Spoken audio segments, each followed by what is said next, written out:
Fergus's Pricebook upload feature makes it easy to import supplier price files, saving you time on quoting, invoicing, and adding materials to jobs.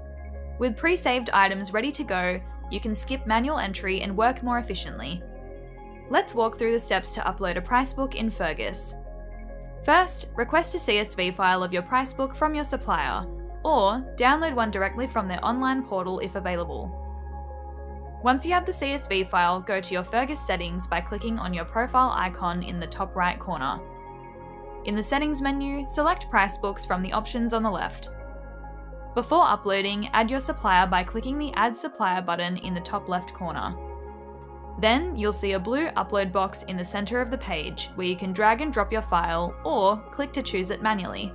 Next, Fergus will ask you to select the supplier for this Pricebook. After you've chosen that supplier, click Import. Now, the final step.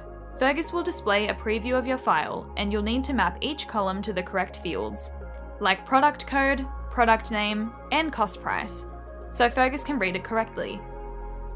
Once everything is mapped, click Upload this Pricebook. Fergus will handle the rest, and you'll receive a notification once your Pricebook is ready, typically within a few minutes. And that's it. To keep your pricing accurate, we recommend updating each supplier's Pricebook monthly by repeating this process.